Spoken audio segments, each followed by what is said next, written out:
Shalom Bapak Ibu Saudara yang saya kasih dalam Tuhan Yesus Kristus. Selamat pagi dan selamat kita berjumpa kembali di dalam suara pastoral pagi hari ini. Doa dan harapan saya kita tetap dalam lindungan Tuhan dan tetap sehat. Saudara, suara pastoral akan berbicara pilihan ada pada manusia sendiri. Wahyu pasal 3 ayat 20 berkata, "Lihat, aku berdiri di muka pintu dan mengetok. Jikalau ada orang yang mendengar suaraku dan membukakan pintu, aku akan masuk mendapatkannya dan aku akan bersama-sama dengan dia dan ia bersama-sama dengan aku." Saudara yang dikasihi oleh Tuhan Yesus Kristus, orang bertanya-tanya, jika Tuhan itu berkuasa, mengapa dia seolah-olah membiarkan sakit penyakit dan kesusahan menimpa semua orang? Mengapa ia tidak langsung menyembuhkan atau memberkati? Tentu saja Tuhan itu maha kuasa, tetapi dia hanya akan mengerjakan sesuatu dalam diri seseorang ketika orang itu mengizinkan dia bekerja. Ada orang yang berbantah lagi, kalau Tuhan berkuasa, tentunya ia dapat melakukan segala sesuatu menurut kehendaknya sendiri. Dalam sekejap mata Tuhan pasti sanggup untuk menyembuhkan, memberkati, menolong, dan menyelamatkan setiap orang yang berdosa tanpa melalui proses pertobatan.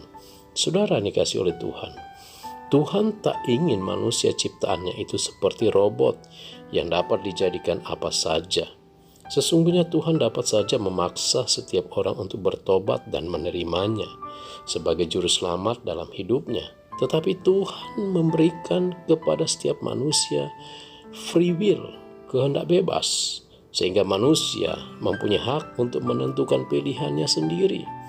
Manusia dapat memilih untuk menerima Kristus sebagai Tuhan dan Juru Selamat dalam hidupnya, atau sebaliknya mereka melakukan seperti orang dunia lakukan saat ini, yaitu membenci, menghujat, dan menolak Yesus Kristus. Tuhan Yesus hanya berdiri di depan pintu hati setiap orang dan mengetuk. Jika kita mendengar suaranya dan membukakan pintu hati baginya, dia akan masuk ke dalam kehidupan kita. Jadi, Tuhan tak pernah memaksa kita, walaupun sesungguhnya ia begitu ingin semua orang mendapatkan keselamatan kekal melalui iman percaya kepadanya. Tetapi ia sabar terhadap kamu, karena ia menghendaki supaya jangan ada yang binasa, melainkan supaya semua orang berbalik dan bertobat. Dalam 2 Petrus 3 ayat 9.